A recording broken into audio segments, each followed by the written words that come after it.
Hello friends, this is Deepak Singh और आज हम टॉपिक डिस्कस करेंगे डायरेक्ट सेलिंग का। डायरेक्ट सेलिंग का हम टॉपिक क्यों डिस्कस करेंगे? क्योंकि रिसेंटली अभी गवर्नमेंट ऑफ इंडिया ने consumer protection direct selling rules 2021 आपके नोटिफाई करे हैं। तो इस कंटेक्स्ट में हम ये टॉपिक डिस्कस करेंगे और ये जो डायरेक्ट सेल, ये जो रूल्स आपके जो नोटिफाई करे गए हैं, ये साथ में आपका जो पिरामिड स्कीम होती है उसको भी कंट्रोल करने के लिए, उसको भी रेगुलेट करने के लिए आपके ये रूल्स रिलेवेंट है। इसी वजह से मैं डायरेक्ट सेलिंग का टॉपिक तो डिस्कस करूंगा, साथ में पिरामिड स्कीम भी डिस्कस करूंगा और ये भी आपको बताऊंगा कि इंडिया में क्या रेगुलेशंस है पिरामिड स्कीम्स के लिए और आरबीआई की क्या गाइडलाइंस है, तो वो भी डिस्कस करूंगा। And I will be discussing this topic in a 3C approach, that is comprehensive, concise and contemporary. जो भी रिसेंट डेवलपमेंट है वो तो शेयर करूंगा, आपको कॉम्प्रिहेंसिव वे में ये बताऊंगा कि डायरेक्ट सेलिंग क्या होती है, फिर consumer protection direct selling rules 2021, उसमें क्या क्या जो एजेंसीज हैं, डायरेक्ट सेलिंग एजेंसीज हैं, किस पे एप्लीकेबल है, कब तक एप्लीकेबल हैं, क्या फीचर्स हैं, क्या प्रोहिबिट करता है, वो सब मैं शेयर करूंगा। साथ में मैं आपको पिरामिड स्कीम के बारे में भी बताऊंगा कि वो क्या होती है, क्या उसके साथ इश्यूज होते हैं, इंडिया में क्या गाइडलाइंस हैं। तो ये सारी डायमेंशंस में कवर करूंगा। तो friends, without wasting any further time, I will start the topic. Just one more thing, that this topic is mainly relevant for prelims. Mains के लिए मुझे नहीं लगता ज्यादा इस पे कोई स्पेसिफिकली डायरेक्ट सेलिंग पे क्वेश्चन आ सकता है, but still it's better to be prepared. At least कुछ पॉइंट्स आपके दिमाग में आने चाहिए। बड़ा क्वेश्चन तो आएगा नहीं, तो छोटे पॉइंट्स के लिए this lecture will be more than sufficient. Prelims के लिए बहुत इंपॉर्टेंट है, तो पढ़ लेते हैं। तो मैंने आपको बताया था कि सेंट्रल गवर्नमेंट ने has notified the consumer protection direct selling rules 2021 and they have been notified by the central government in exercise of the power conferred by the clause ZG of subsection 2 of section 101। तो आपका हो गया section 101, उसके अंदर भी 2 हो गया, उसके बाद भी ZG हो गया। तो ये आपका जो है इतना बड़ा सा section, read with the section 94 of the consumer protection act of 2019। तो इस एक्ट के अंदर और इन सारे सेक्शंस के अंदर जो पावर है आपकी यूज करके ये आपका ये जो रूल्स है नोटिफाई करे गए हैं। ये सेक्शंस और सब सेक्शंस याद करने की जरूरत नहीं है। कंज्यूमर प्रोटेक्शन एक्ट 2019 काफी है। प्रेस इन्फॉर्मेशन ब्यूरो में और बहुत ही ज्यादा नॉलेजेबल साउंड करने के लिए मैंने वैसे इंक्लूड कर दिया था, जोक्स अपार्ट। बट हाँ, मतलब अगर आपको लगे कि यूज कर सकते हैं, ठीक है, just to make it more authentic I have included this. But actually you just have to remember that under the consumer protection act 2019 these rules have been notified. पहली बात तो ये होगी, तो ये प्रीलिम्स के लिए इंपॉर्टेंट है। अब हम बात करते हैं डायरेक्ट सेलिंग पे, उसके बाद आते हैं आपके कंज्यूमर प्रोटेक्शन रूल्स पे आते हैं। तो डायरेक्ट सेलिंग क्या होता है? डायरेक्ट सेलिंग वैसे तो बहुत ऑब्वियस है, डायरेक्ट सेलिंग मतलब डायरेक्ट सेलिंग, ठीक है। पर हमें जो लगता है कि जैसे हम रिटेल शॉप पे जाते हैं, अगर आपको कहीं पे शॉपिंग करनी है, अगर आपको कोई जीन्स खरीदनी है लेवाइज की या फिर किसी भी चीज़ की, तो वहाँ पे आप जाते हैं, रिटेल आउटलेट में जाते हैं और वहाँ पे खरीद करते हैं, डिस्काउंट चल रहा है नहीं चल रहा, वो आपकी नॉर्मल एक रिटेल सेलिंग होती है।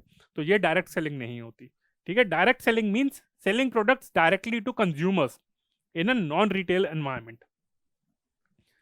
तो ये आपका होता है नॉन रिटेल। मैंने आपको बता दिया था कि वही जो रिटेल एस्पेक्ट होता है उस वो नहीं होता। Direct selling means selling products directly to consumers. तो यानी कि कोई भी जो मैन्युफैक्चरर है वो प्रोडक्ट क्रिएट करता है और डायरेक्टली अपने एजेंट्स के थ्रू वो कंज्यूमर के पास डायरेक्टली जाता है, या तो घर पे जाता है या फिर कोई इवेंट होती है वहां पे डायरेक्टली सेल करता है। तो ये जो रिटेल शॉप्स होती हैं उनको बाईपास कर देता है और बहुत सारी जो भी ऐसे आउटलेट्स होते हैं उनको बाईपास करता है। So instead sales occurs at home, यानी कि आपके घर पे जाके जो आपके आते हैं लोग, आपके कहते हैं कि ये प्रोडक्ट खरीद लीजिए, तो वो होता है एट योर वर्क प्लेस, वहां पे भी लोग आ जाते हैं। या फिर सबसे बढ़िया एग्जांपल तो वही है कि बस में ही आ जाते हैं, वहां पे लोग नहीं जाते कि पेन खरीदिए या फिर आपका रैपिडेक्स की बुक खरीद रही है, तो वो आपके लिए, तो वो हो गया ऑनलाइन मोड भी हो गया एक तरीके से। And other non store locations, जो मैंने आपको बताया कि आपके नॉर्मली कहीं पे सड़क पे जा रहे हैं या फिर बस में जा रहे हैं, ट्रैवल कर रहे हैं, so this is also known as direct selling. तो ये आपका डायरेक्ट सेलिंग है। मेन ऑब्जेक्टिव जो पॉइंट याद करना है वो आपको ये है कि it happens in a non retail environment. With direct selling distributors avoid intermediaries in the supply chain and sell products directly to customers. अब इसके दो वैसे बिजनेस मॉडल है, वैसे तो बहुत सारे हैं और इसमें भी थोड़ा डिबेट है कि ये भी एग्जैक्टली है नहीं है, जो दूसरा वाला भी है उस पर भी आऊंगा। बट जनरली जो एक बेसिक कंसेंसस है वो ये है कि इसके दो बिजनेस मॉडल है, उसमें डिवाइड कर सकते हैं। One is single level marketing. In this a direct seller makes money by buying products from a parent organisation and selling them directly to customers. तो उसमें क्या होता है, जो डायरेक्ट सेलर होता है आपका सिंगल लेवल मार्केटिंग में क्या होता है कि किसी ने भी प्रोडक्ट्स आपके बनाए, सो वो आपका प्रोडक्ट्स आपकी पेरेंट ऑर्गेनाइजेशन से खरीदता है and then it sells directly to customers. वो आपके जाके वहाँ पे कस्टमर्स को उनके घर पे या फिर किसी वहाँ पे कोई इवेंट ऑर्गेनाइज करके वहाँ पे आपका सेल कर देता है। तो ये आपका होता है, वो बीच में बस कमीशन ले लेता है। तो ये आपका हो गया सिंगल लेवल मार्केटिंग हो गया। दूसरा हो गया multi level marketing, single multi. तो single level marketing and multi level marketing, this is also known as network marketing और पर्सन टू पर्सन मार्केटिंग। ये हो गया multi level marketing. In this the direct seller may earn money from both the direct sales to customers and by sponsoring new direct sellers and potentially earning a commission from their effort। उसी में होता है, जैसे company है, ये आपकी company है, ये डायरेक्ट सेलर हो गया और ये नॉर्मली कस्टमर हो गया। ये तो हो गया एक आपका सिंगल लेवल पे हो गया आपका। पर दूसरा आपका क्या है, दूसरा आपका हो गया मल्टी लेवल में, क्या हो गया, ये कंपनी हो गया, ये कस्टमर हो गया आपका। इसमें यहां पे डायरेक्ट सेलर आया, ये एक और डायरेक्ट सेलर के पास चला जाता है और ये कहता है कि तू मुझे 10 रुपए दे दियो, जो भी तेरी कमीशन है या फिर 10% आपका जो भी अमाउंट है वो दे दियो। तो आप देख सकते हैं यहाँ पे वो डायरेक्ट सेलर भी किसी और को प्रोडक्ट बेच देता है, कहता चल तू इसको बेच और जो भी अगर तू अर्न करता है उसमें मुझे मेरा कमीशन दे दियो। तो इस तरीके से, और ये मल्टीपल जगह पे कर सकता है, ऐसे ऐसे भी हो सकता है, ये और भी बहुत सारे डायरेक्ट सेलर्स को दे सकता है और वो कहता है कि सर मैं आप कमीशन खाऊंगा, इस तरीके से मेरी अर्निंग हो जाएगी। तो ये आपका हो गया मल्टी वाला, मल्टी लेवल मार्केटिंग। तो ये आपके हो गए डायरेक्ट सेलिंग हो गई, ठीक है। सिंगल लेवल मार्केटिंग कि आपका प्रोडक्शन कंपनी है, डायरेक्ट सेलर जो भी आपका एजेंट है जो बेचता है, और आपका कस्टमर हो गया। मल्टी लेवल में हो गया डायरेक्ट सेलर खुद ही अपना वर्क आउटसोर्स कर देता है और कमीशन अर्न करता है, ये आपका मल्टी लेवल मार्केटिंग हो गया, which is also known as network marketing and person to person marketing. So person to person marketing is multi level marketing, not single level marketing. अब हम बात करते हैं रूल्स के बारे में, ठीक है। ये डायरेक्ट सेलिंग के फीचर्स नहीं है, ये customer protection from direct selling rules 2021 उसके बारे में बात करते हैं, जो मैंने आपको बताया था कि गवर्नमेंट ऑफ इंडिया ने अभी रिसेंटली नोटिफाई करे under consumer protection act of 2019। अभी रूल्स किस किस को अप्लाई करते हैं, applicability of the rules shall apply to all goods and services bought and sold through direct selling, चाहे वो सारे गुड्स और सर्विसेज हो उनको अप्लाई करेगा। All models of direct selling, तो यानी कि गुड्स हो गए सर्विसेज हो गए उन पे भी, ऐसा नहीं कि सिर्फ सर्विसेज पे अप्लाई नहीं करेगा, ये बहुत इंपॉर्टेंट है कि सर्विसेज पे भी अप्लाई करेगा। ऑल मॉडल्स, सिंगल हो गया, मल्टी हो गया। All direct selling entities offering goods and services to consumers in India, तो जो भी आपकी कंपनीज हैं, डायरेक्ट सेलिंग एंटिटीज हैं, जो भी लोग हैं या फिर किसी ने अपनी कंपनी खोल ली ऐसे डायरेक्ट सेलिंग के लिए, एमवे हो गया जैसे एक एग्जांपल हो गया, तो जो भी सारी कंपनीज जो इंडिया बेस्ड है उन पे अप्लाई करेगा। And all forms of unfair trade practices across all models of direct selling, तो जो भी अगर कहीं पे लगता है कि मिसयूज हो रहा है, पिरामिड स्कीम हो रही है या फिर पॉन्जी स्कीम हो रही है, तो उनको कवर करेगा। And it will also cover a direct selling entity which is not establish in India but offers good और services to consumer in India. तो ऐसी कोई एंटिटी या फिर ऐसी कोई कंपनी है जो डायरेक्ट सेलिंग प्रैक्टिसेस में इन्वॉल्व है, इंडिया के बाहर है, बट अपनी वो सर्विसेज इंडिया में भी कर रही है, कोई भी ऑर्गेनाइजेशन, इंटरनेशनल ऑर्गेनाइजेशन है जो इंडिया में ऑपरेट कर रही है, उस पर भी एप्लीकेबल है। All these entities have to ensure compliance with the rules within 90 days, यानी कि 3 मंथ्स के अंदर आपको इन रूल्स के साथ आपको कंप्लाई करना है। तो यानी कि सारे गुड्स और सर्विसेज हो गई, सारी कंपनीज हो गई जो भी इंडिया में ऑपरेट कर रही हैं, चाहे वो बाहर की हो, चाहे देसी हो, चाहे विदेशी हो, सारे मॉडल्स हो गए और सारी टाइप की अनफेयर प्रैक्टिसेस हो गई। तो ये आपकी 4 चीजें हैं, सारी गुड्स एंड सर्विसेज, सारी कंपनीज, सारे मॉडल्स एंड सारी टाइप की प्रैक्टिसेस हो गई, और 3 महीने के अंदर, 90 डेज के अंदर सारी एंटिटीज को have to comply with the rules. तो direct selling entity and direct sellers, direct selling entity हो गए यानी कि कोई कंपनी हो गई, जिसी इंसान ने कंपनी ही खोल ली डायरेक्ट सेलिंग के लिए, वो हो गए, या फिर डायरेक्ट सेलर्स हो गए जैसे हो गई। So they are prohibited from 2 things, one is promoting a pyramid scheme, that is enrolling any person to such scheme or participate in such arrangement in any manner in the garb of doing direct selling business। जैसे मैंने आपको बताया था, एक direct seller होता है, वो फिर किसी और को 3 डायरेक्ट सेलर और हायर करता है, वो 3 डायरेक्ट सेलर और डायरेक्ट सेलर हायर करता है और उससे कमीशन अर्न करने की कोशिश करता है। तो ये अनसस्टेनेबल होता है और एक तरीके से बबल होता है। तो प्रोमोटिंग अ पिरामिड स्कीम, इसके बारे में बताऊंगा, ताकि मतलब इंकरेज करने के लिए या फिर डायरेक्टली उसमें इन्वॉल्व होता है with the objective of direct selling के उसमें कंटेक्स्ट में, और participate in money circulation scheme in the garb of doing direct selling. तो कह तो रहे हैं कि हम डायरेक्ट सेलिंग कर रहे हैं, पर अल्टीमेटली वो पिरामिड स्कीम को या फिर मनी सर्कुलेशन स्कीम को प्रमोट कर रहे हैं। तो ये दोनों को प्रोहिबिट कर रहा है। ये बहुत ज्यादा इंपॉर्टेंट पॉइंट है, एप्लीकेबिलिटी से भी ज्यादा ये ज्यादा इंपॉर्टेंट पॉइंट है आपका।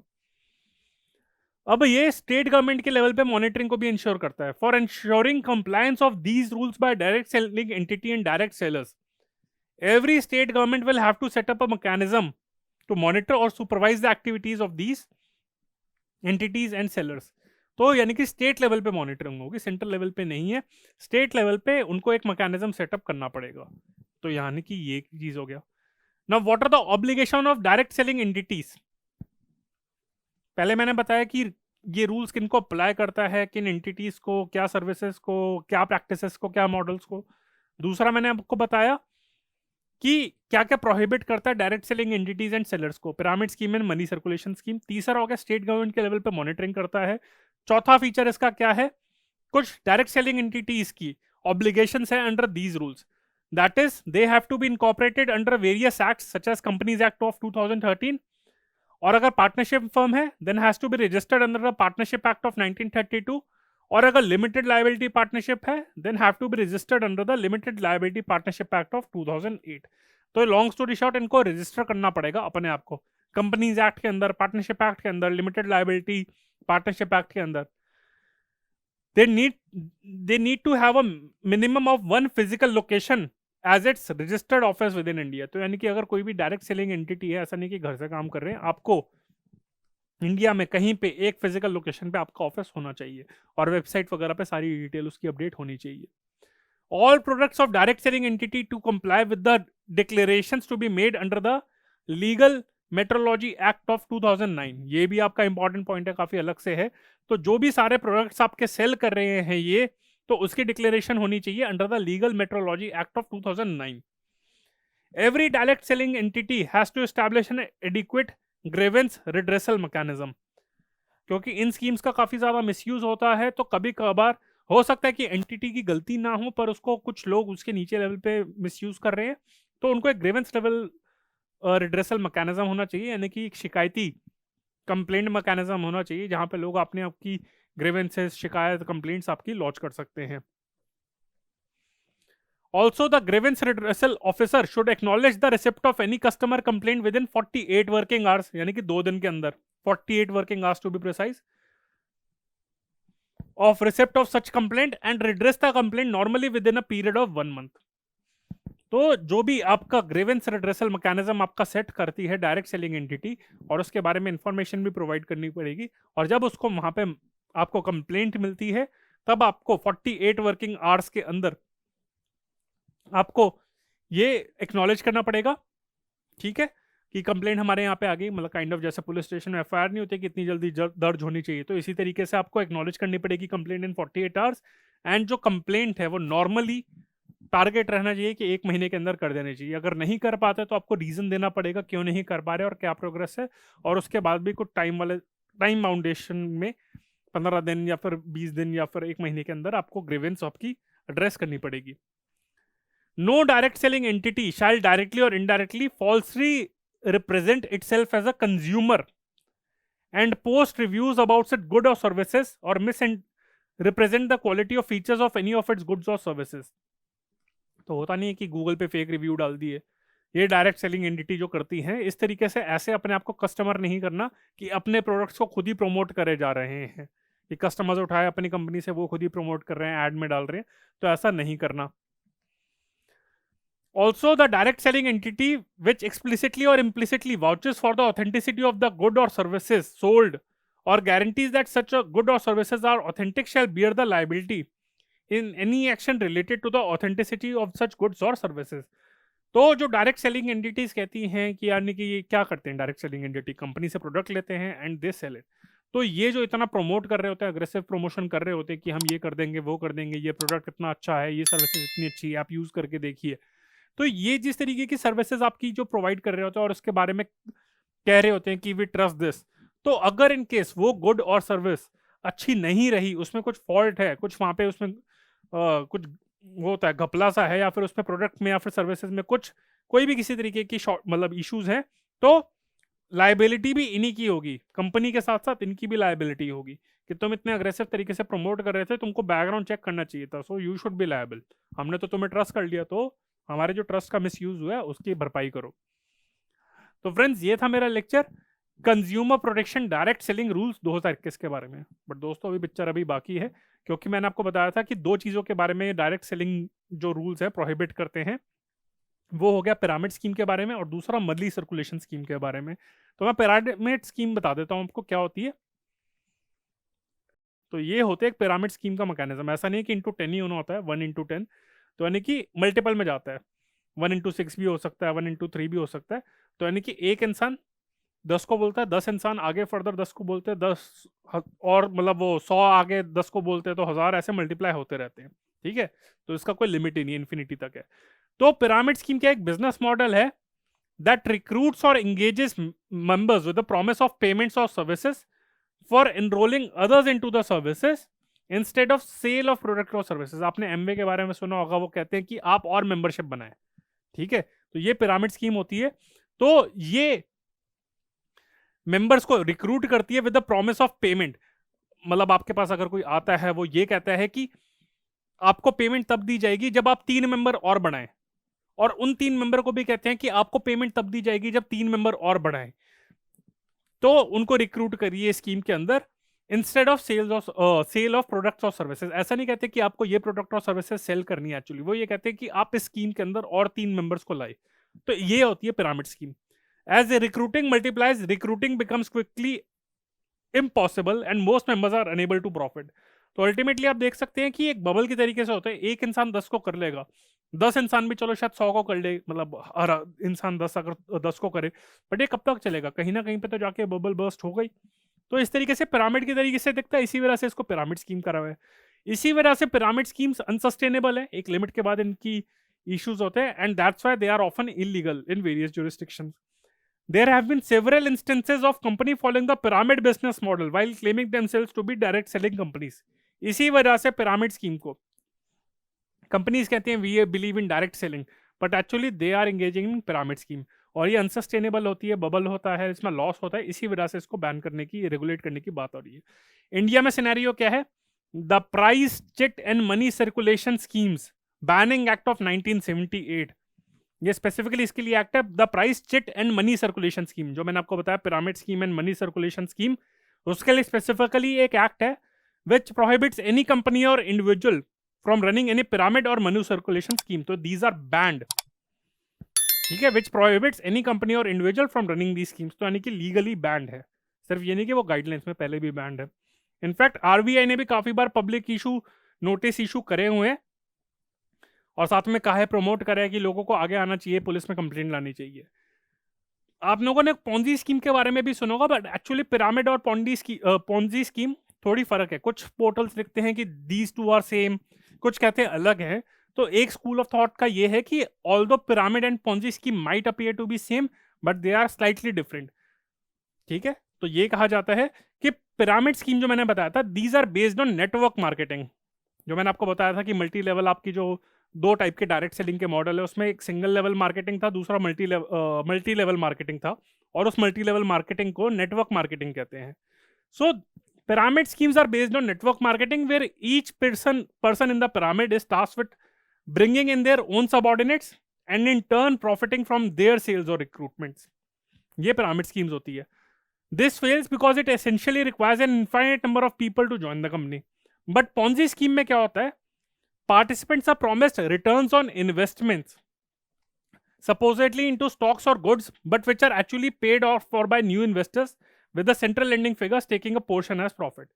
तो उसमें यही होता है कि पोंजी स्कीम में क्या होता है कि नॉर्मली आपका, जैसे अगर मैंने आपसे किसी से उधार लिए, मैं आपको कहता हूं कि अगर मैं आपसे उधार लेता हूं, तो मैं क्या करूंगा, आपका अगर मेरे को उधार रिटर्न करना है तो मैं कहीं और से पैसे लूंगा, और कहीं और का उधार देना है तो उससे कहीं से और उधार लूंगा। तो इस तरीके से होता है, किसी और का उधार चुकाने के लिए मैं कहीं और से उधार लूंगा, इस तरीके से ऐसे ये पिरामिड चलता रहता है।